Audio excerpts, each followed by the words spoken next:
working in Africa, and he said in this one area, I believe it's in Zambia. I think it was in Zambia. I'm not sure. There was reports of something called the Kangamato, and he would ask what it looked like, and they would describe that it looks like a giant bat. And the next time he went to this area, he brought a book with pictures of artist renderings of pterodactyls in it. And they were Jason, like, "That is it. That is what we've seen." Hey, Jason, we're going to have to hold on this to after the break. I'm sorry, but we'll be back in 2.5 minutes, and we'll find out about this. So hang in, and we'll be right back.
If you would like to hear Night Dreams Talk Radio on your local radio station, let them know. Tell them to check out www.nightdreamstalkradio.com. And thank you. You are listening to Night Dreams Talk Radio Network. From our compound to you worldwide. With your host, Gary Anderson. And that is me. We got on the line Jason Offitt, the author of American Monsters. You can find it on Amazon. We got Jason Christbaum on the line, if he's still there, and me, Gary, on Night Dreams Talk Radio. Well, we're back there, Jason. Hopefully you got a chance to get a cup of coffee or something. I've got some iced tea, and I was debating. I made peanut butter cookies today. I'm debating if I should eat a couple or leave them for the kids. I'm still thinking about that. Well, Al Bundy would eat them all and leave the crumbs. Yes, he would. That's my parental role model right there. Oh, yeah. You know what? Late at night here, they show 4 hours of Married with Children. And my wife will start after about the first hour, roll over the bed, turn the TV off. And I go, hey, I'm learning a lot about our marriage. She goes, you should know a lot about our marriage in 42 years. But then the bad problem is I'll be sleeping in my night, at the night. And all of a sudden, I'm calling my wife Peggy. Oh, boy. She does not like that. Yeah, we don't spend a lot on entertainment, but my wife and I agreed, and we bought all 11 seasons of Married with Children on DVD. So we've got Bundy's to spare. Yeah, I tell you what, that show was way ahead of its time. Yeah, agreed. Now, getting back to the monster before we went on our break.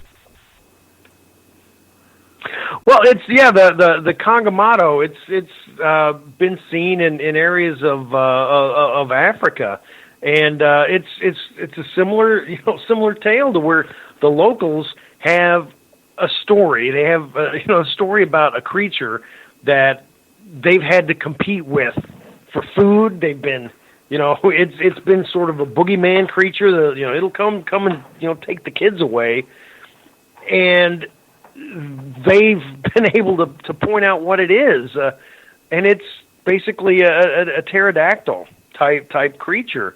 There's a very similar story out of New Guinea as well. These types of creatures are seen. It's not, and I don't think so. I mean, some scientists are probably beating their head against a wall if they hear me say this and screaming at the radio. But I think that there's probably a chance that some dinosaurs survived. They're just deep in jungles, and we have not seen them. Oh, I do, because Tom, again, because that's has been his profession for like 50 some years. Dinosaurs and anything to do with prehistoric bones and stuff like that. He said being out in the middle of the jungle, and talking to these, natives, that they showed him pictures of the raptors and prehistoric dinosaurs. What he said, being a scientist, that, because the Earth oxygen content is not like it was back, when the dinosaurs roamed the Earth, that they cannot physically grow huge like they did. But now he said that to survive, they're going to be in like the 7 to 8, 9, 10 foot range, because that's all the lungs could support. But again, when you go out in the middle of the jungles in Africa or Brazil, he said he's even heard the same thing in Brazil, and actually bought some, pottery from from a tribe lady that had pictures drawn of it, like a rapture all around it. I mean, how would they know what they look like? They don't get TV. They don't get, internet. They don't get newspapers. And we're going back when he was talking about when this stuff was happening, it was like 30 some years ago. Right. And there's a lot of cases of things like that. I'm going to come back to that in just a second, but I'm about the size. There have been reports of tyrannosaur theropod type dinosaurs in Colorado, New Mexico, Texas, out in West Texas, and in Oklahoma, that are about 5 to 7 feet tall, which is of course a lot smaller than than what they were, which would go along with the much less oxygen content. They wouldn't get as big as they had, yeah, I just forgot what we were talking about. I went off on a tangent. I do that all the time. I do this in class, and my students are like, he's going crazy again. Well, about the carvings, drawings and carvings. There's a famous picture of what looks like a stegosaurus on a temple I think it's they found it in the jungle in India. There's stories in I think it was in Spain or Italy from back in like the 1400s of a dragon that was terrorizing this area, and the description was it was bigger than an ox. It had leathery skin and a shield behind its head and 3 lances, that came from its face, which to me sounds like a triceratops. And have you done any reading about the Ica stones from South America? Yep. I haven't, no.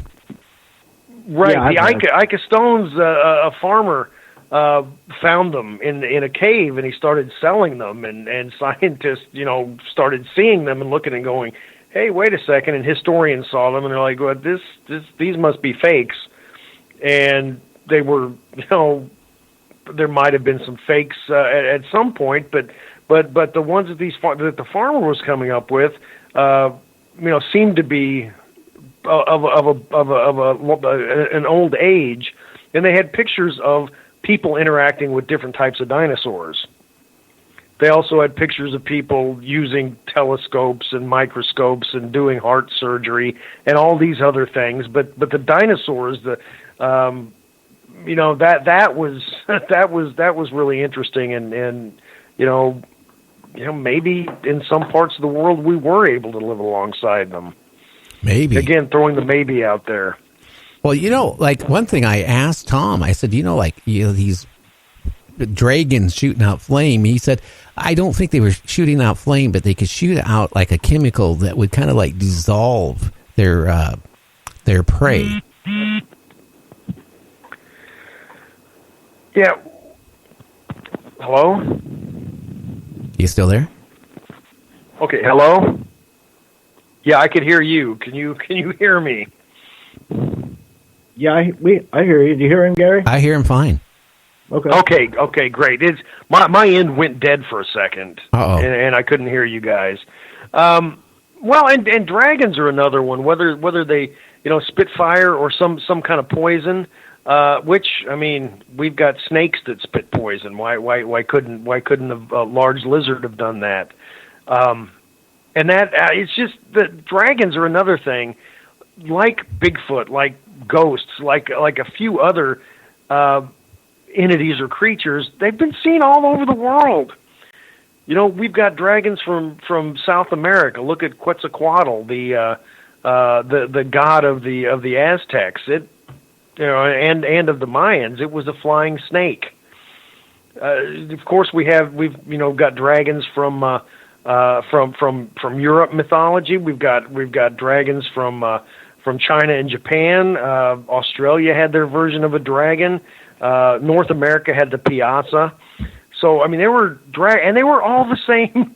The basic, the same basic thing. A large lizard, a lot of times that could fly and was intelligent and could also spit something from its mouth. How were the same stories, all over the world before, we allegedly before, we could travel across the ocean. Well, that just tells me that something like that had to exist. Now, one thing too, cobra snakes. I'm just bringing it up. I know it's not a, flying dinosaur or anything like that, but I didn't know that if you sat there and you were trying to kill a cobra, that the cobra, if you lived like in a little village and you went there and you thought you killed that cobra and you didn't, that cobra will hunt you down. Oh, my goodness. Some animals do that. Tigers, there are stories of tigers doing the very same thing. One that I read fairly recently, a hunter shot and wounded a tiger, and the tiger took off, and the hunter went home, and it took a couple days for the hunter to get home, but the tiger got there before he did, apparently, and ate him. Oh, that's possible. Animals are jerks. Well, I don't know if they're jerks. I guess if somebody tried to kill you and we didn't have laws that, for repercussions, but I didn't think a snake would have enough brains or whatever. So if you sat there and you thought you killed this cobra and you hurt it bad, that in a day or two or whatever, that maybe how could it sense you? But all of a sudden, there's been so many reports, he said, that cobras would actually go back and you were a victim, and they would find you and try to kill you. Well, see, there's the lesson. Don't think you killed it. You better kill it. No, you did. Yeah, cut its head off. Right. Now, going into other states of, creep, I know one thing, I think we talked about it before, up by Lake Union in Seattle. Back in the 1920s, there was a report of a hairy man that would come down by the power plant, the old cold power plant down on Lake Union. And then it would be seen going through garbage cans and taking stuff, and then it would disappear. And it went on for a couple of years, but then all of a sudden it quit. Of course, at that time, that was in the 1920s, Seattle was growing like you wouldn't believe. But it just, I think there is a lot of creepy creatures out there. Well, and that isn't the only story of Bigfoot or Bigfoot type